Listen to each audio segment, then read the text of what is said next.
Assalamualaikum warahmatullahi wabarakatuh. Apa khabar semua? Cikgu harap semuanya sihat kat rumah tu.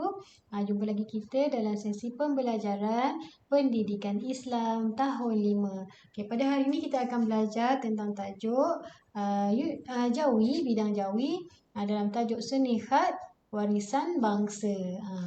Kita sebab kita tengah dalam sesi pembelajaran di rumah sekarang kan, PKP, jadi mungkin kita tak dapat buat praktikal, tapi tak apa, sebab Jawi ataupun Khat ni dia memang kena perlu latihan berterusan dan juga minat, baru dia akan jadi.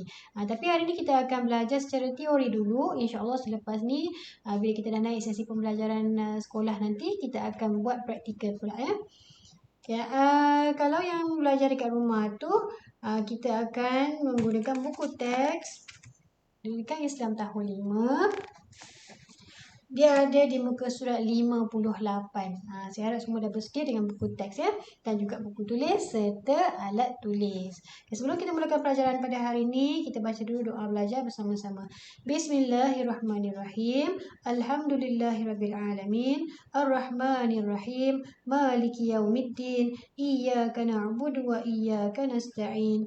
Ihdinas siratal mustaqim. Siratal ladzina an'amta 'alaihim ghairil maghdubi 'alaihim waladdallin. Amin. Allahumma aftah 'alaina hikmataka wanshur 'alaina min khazaini rahmatika ya arhamar rahimin. Rabbi shrah li sadri wa yassir li amri wahlul 'uqdatam min lisani yafqahu qawli. Rabbana atina fid dunya hasanah wa fil akhirati hasanatan wa qina adzabannar. Wa sallallahu ala sayyidina Muhammad wa ala alihi wa sahbihi wa sallam. Walhamdulillahirabbil alamin. Baik. Pernah dengar kan tulisan khat, seni khat, pertandingan khat kan? Okay, apakah khat tu? Khat tu dia adalah sejenis tulisan ya. Khat tu dia ada macam-macam, ada khat rek'ah, ada khat nasah, ada macam-macam, dan bentuk dia ada berbeza-beza lah ya.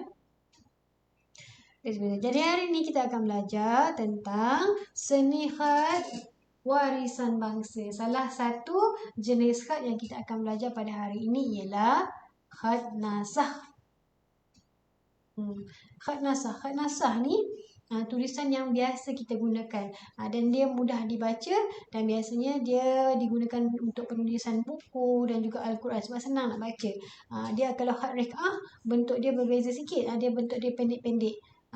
Kalau orang yang belajar khat rek'ah ataupun tahu tentang seni khat rek'ah, dia boleh baca. Kalau orang yang tak biasa lagi, mungkin dia tak pandai baca macam mana khat rek'ah tu, sebab dia bentuk dia lain sikit ya. Tapi sebelum kita belajar tentang penulisan khat, kita nak tahu serba sedikit tentang seni khat ya. Okey, yang dah ada buku tu boleh buka muka surat 58. Baik, ini sebelum nak tulis kena tahu dulu peralatan untuk menulis khat. Okay, ini antara peralatan untuk menulis tulisan khat. Dia ada peralatan, ada dua. Satu yang tradisional, satu lagi yang jenis yang moden ya. Kalau tradisional, okay, antaranya ialah kita gunakan batang hijau. Ini kena cari daripada pokok batang hijau, gunakan buluh dan juga batang rasam. Ini lepas dah cari daripada batang-batang tadi tu, batang hijau ataupun buluh ataupun batang rasam tadi, kita kena asah dia pula. Asah dan potong hujung mata dia menyerong sikit. Dan cara nak tulis, sebab dia tak ada dakwat kan, dia batang kan.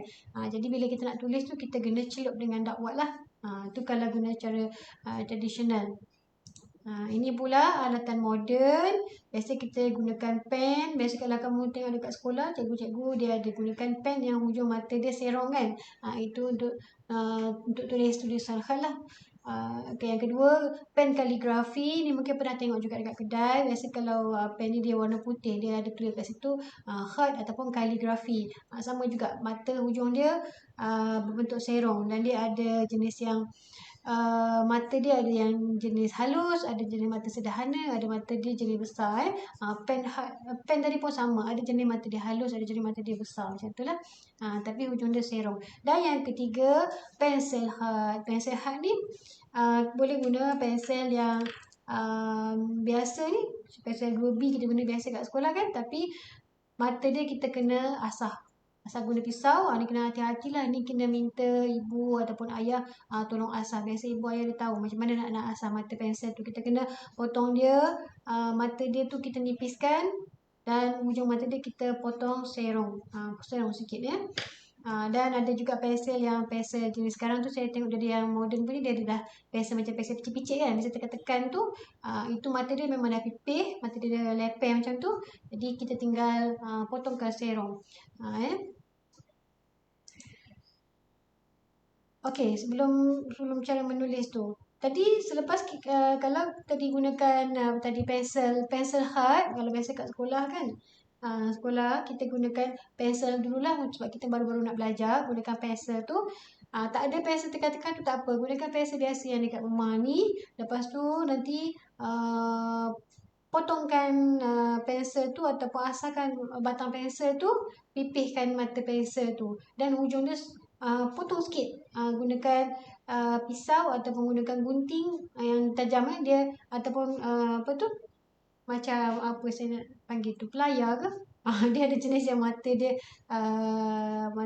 kecil tu kan. Okey, potongkan sikit kat depan dia. Tak boleh terus tulis. Selepas kita dah potong sikit mata pensel tu, serong. Biasa kalau kita sekarang kedai buka, kalau macam biasa kita kat sekolah ke, kita gunakan kertas pasir yang halus dan kita akan asah hujung mata pensel tu tadi supaya dia lebih licin dan hujungnya jadi tajam. Tapi kalau kat rumah, kalau tak ada kertas pasir, gunalah kertas biasa kat rumah tu, asahkan perlahan-lahan. Kalau guna kertas pasir tu, contohnya kertas pasir, saya tak ada kertas pasir. Contoh katakan ni kertas pasir, lepas kita dah potong mata pensel tadi, kita garitkan. Satu garit, dua, tiga. Pastikan hujung mata pensel tu semua sekali mengenai pada kertas pasir yang halus. Bukan yang kasar tau, kertas pasir yang halus. Kita tarikkan 3 kali. 1 kali, 2 kali, 3 kali. Lepas tu kita test tulis kat kertas. Bentuk mata pensel tu dia mesti berbentuk serong. Macam pernah tengok kan pen marker yang berbentuk serong kan. Mata dia kan hujung dia tajam, bawah dia tajam dan dia pipih ataupun dia tegak depan mata pen tu kan. Bukan dia tegak macam tu, dia berbentuk serong. Jadi pensel kita tu kita nak jadikan dia bentuk serong macam tadilah. Kalau tak ada kertas pasir, pakai kertas, kita garitkan 1 kali, 2 kali, 3 kali sampai mata tu jadi cantik, cantik rata. Kalau masih ada bentuk bergigi-gigi tu, kena asah lagi lah 1 kali lagi. Macam tu. Okey. Sebelum nak tulis, ini cara duduk untuk kita tulis hard. Kalau hard ni nak duduk, nak menulis, mesti kedudukan kita duduk selesa lah, tegak macam tu. Tak boleh macam membungkuk sangat ataupun terlalu ke belakang sangat macam tu. Kita kena duduk tegak dan dada kena menghadap ke meja. Macam saya ni serong sikit sebab kedudukan komputer saya ni, saya nak tunjuk paparan ni. Dia kena duduk tegak lah. Duduk tegak dan tangan kita selesa nak tulis. Duduk tegak 180 darjah. Dan pen dipegang selari dengan kedudukan kertas. Pen, kalau gunakan pen lah. Kalau gunakan pensel, permulaan ni gunakan pensel dulu. Sebelum kita pandai, kita gunakan pensel dulu. Tengok kedudukan tangan dan juga pen serta kertas dia macam mana. Mesti kedudukan tu 90 darjah. Okey, keseluruhan mata pen menyentuh kertas. Ni slide je. Dia menyentuh kertas. Saya betulkan ejaan.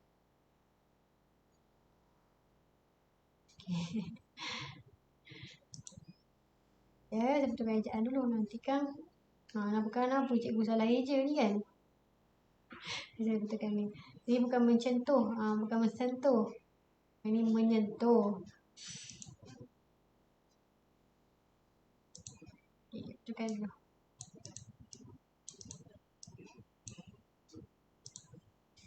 Menyentuh. Okey.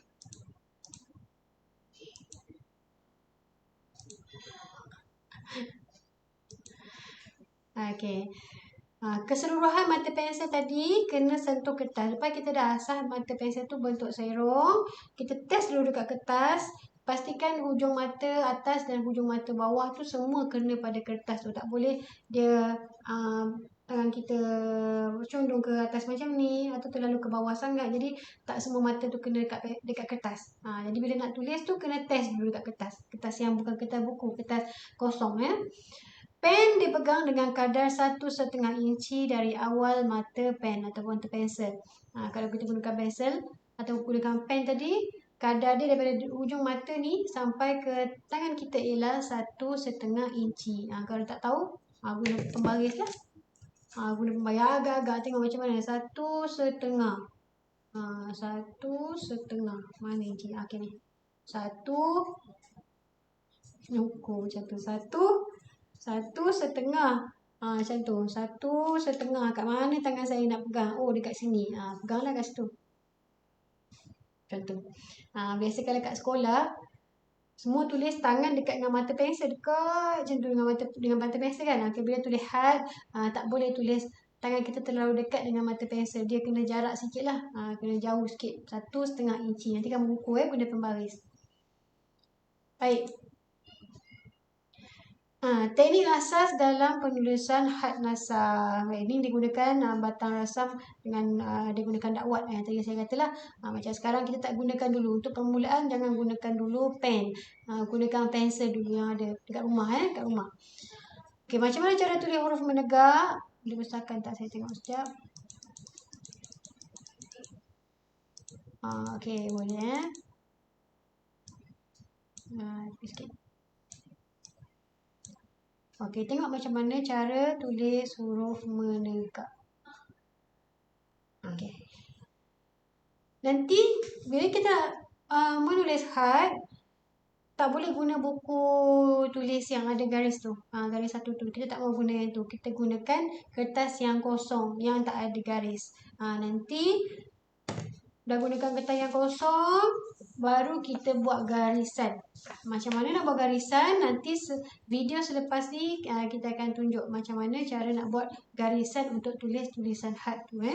Jangan gunakan buku tulis. Gunakan kertas kosong, tulis kat kertas kosong, nanti baru tampal kat dalam buku tulis. Sebab dia garisan buku tulis tu dia bukan untuk tulisan had. Dia nanti ada dia punya jarak dia. Okay, lepas tu kita tengok kalau dia huruf yang menegak.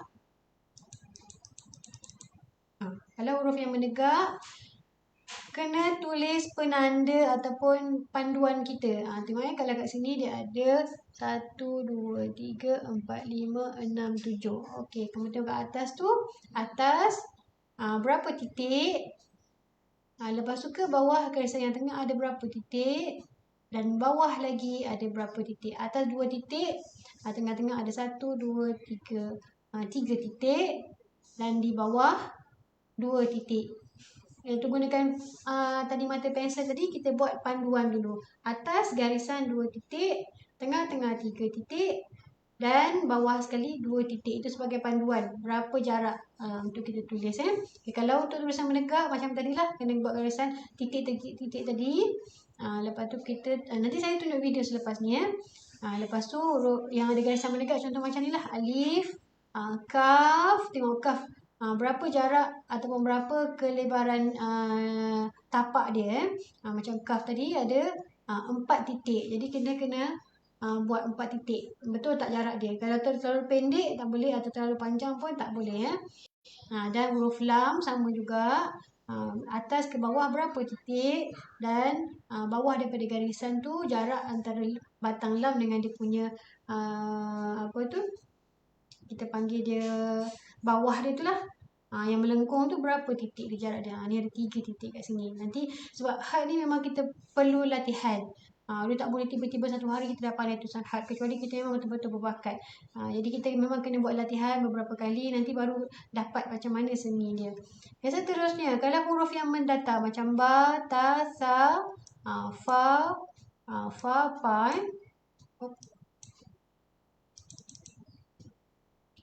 Okey, huruf mendatar macam ni. Tekan sikit nampak. Okey, huruf mendatar macam ba, ta, sa, fa dan juga pa. Pa dengan qaf ada beza. Fa dengan pa sama. Kalau dengan qaf lain. Qaf dia lebih membulat. Kalau fa dengan pa dia lebih mendatar lah. Dia lebih panjang sikit. Okey, nanti tengok macam mana cara ba, ta, sa. Dia punya dalam lengkungan dia tu ataupun dataran dia tu ada 4 titik dekat dalam dataran kita tu dalam dia punya mangkuk dia tu lah.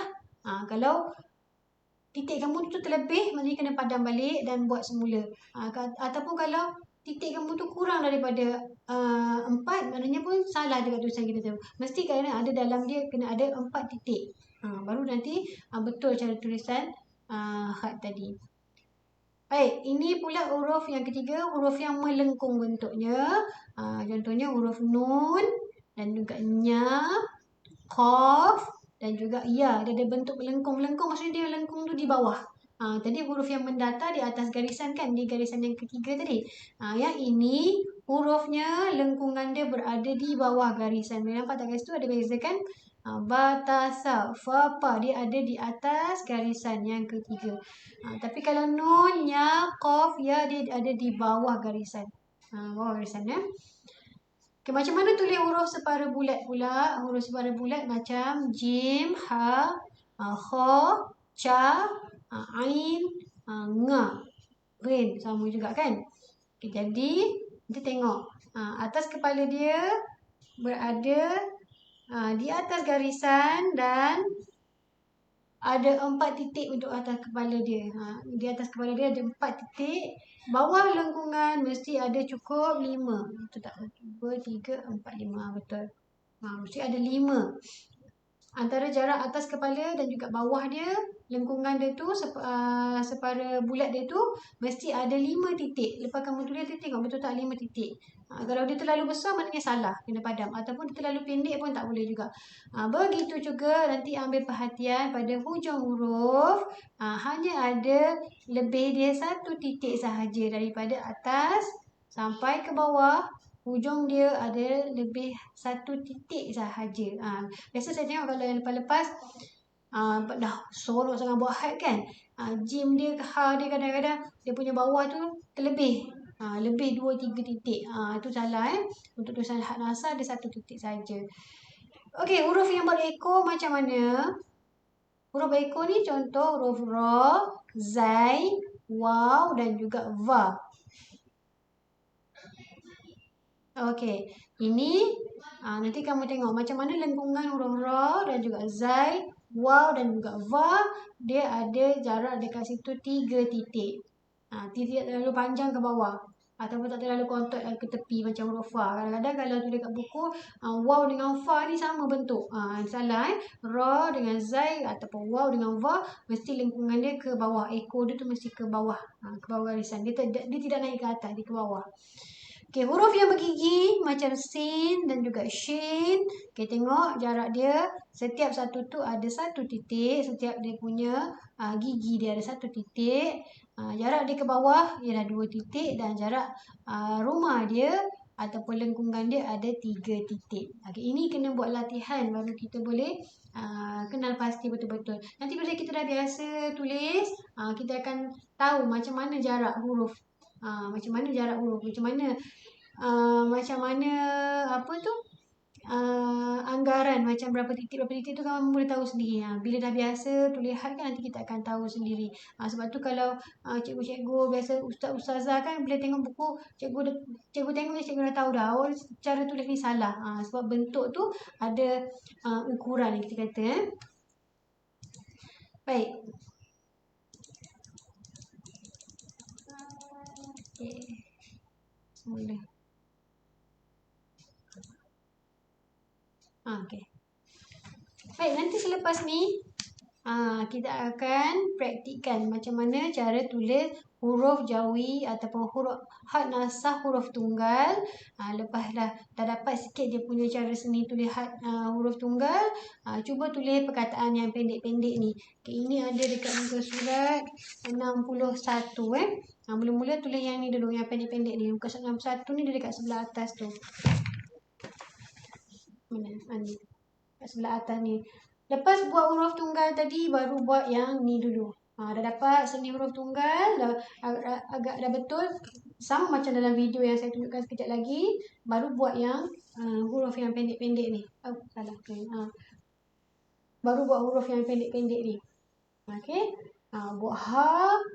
Ha macam mana ha? Ha dekat ha. Ha kepala, ha kalau kat depan macam mana? Ha kalau kat tengah macam mana? Dan ha kalau dekat hujung macam mana? Dalam video tu nanti ada. Lepas tu huruf jim, macam mana cara tulis huruf jim di hadapan, lepas tu di tengah, lepas tu di hujung. Lepas tu huruf nga, kaf, mim, ya dan juga lam. Ini kena praktik. Praktik dan praktis baru dia dapat. Dia tak boleh satu kali buat dia terus dapat. Biasa kita akan praktis beberapa kali baru dia akan dapat. Cantik dan elok dan betul ya. Okay, lepas tu nanti baru tulis perkataan pendek dulu. Tak payahlah buat huruf, tak payah buat ayat panjang. Untuk pembelajaran kita pada minggu ini kita buat yang ayat pendek dulu. Bukan ayat pendek, perkataan yang pendek-pendek. Macam ni lah. Pen, guna,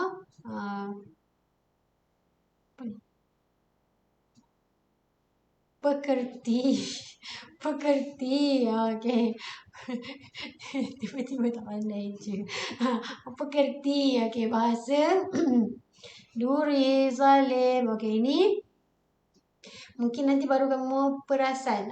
Sebenarnya cara kita menulis Jawi tu tak betul ataupun tak tepat. Contoh huruf za. Biasa kadang-kadang ada tulis daripada batang belok ke depan. Huruf za mesti tulis dia punya tapak dia dulu. Lepas baru tarik ke bawah. Nanti kita tengok dalam video macam mana cara penulisan Jawi ataupun khat nasah. Huruf tunggal. Yang tu huruf tunggal. Tapi boleh praktik untuk selepas dapat huruf tunggal. Nanti boleh buat untuk huruf yang bersambung. Okey. Okay, nanti pelajaran seterusnya nanti baru kita buat. Okey, ini kita buat yang huruf tunggal dahulu.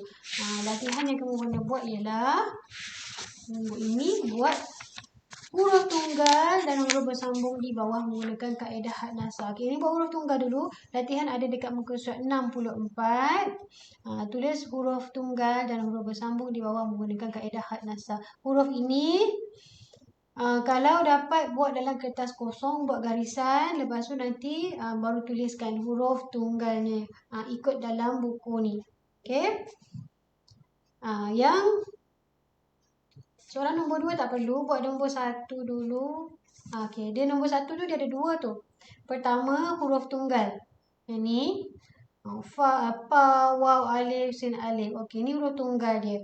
Ha, ya, dal, waw, pa. Ta, kaf, ba, waw, ra. Kaf, ga, nga. Ga, mim, nun. Okey. Ga, nga, ga, minum genggaman. Ca, nun, ta, ya, qaf. Cantik. Dal, alif, ga, ya, nga. Alif, kha, ya, ra, ta, akhirat. Okey, ini huruf tunggal dahulu dalam kertas kosong yang kita gariskan ikut dia punya jarak. Nanti tengok video selepas ni ya. Dan lepas dah buat huruf tunggal tadi, baru buat huruf ataupun perkataan yang bersambung di bawah ni. Nombor 1, puasa, hidup, takbur, genggaman, cantik, daging, akhirat. Maknanya ada 2 lah. 1 buat yang huruf tunggal, yang kedua buat huruf yang bersambung dalam kertas kosong. Dan ingat, cara tulis ialah cara tulis Jawi had nasah. Bukan tulis biasa, puasa, hidup. Bukan. Cara tulis had nasah. Maknanya tulis tu kena gunakan pensel had. Yang kita dah asah tadi mata dia berbentuk serong dan kita asah kat kertas atau kertas pasir. Lepas tu cuba tulis ikut cara video penulisan had yang ada cikgu sediakan selepas ni. Okey.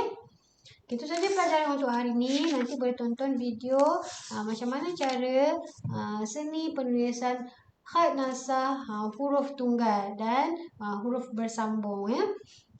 Kita jumpa lagi pada sesi pembelajaran akan datang. Baca dulu doa selepas belajar. Subhanakallahumma wa bihamdika asyhadu an la ilaha illa anta astaghfiruka wa atubu ilaik.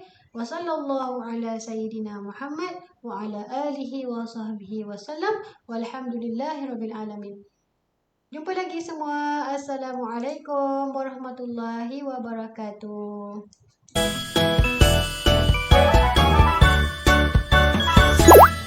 Pada menjelma indahnya suasana hari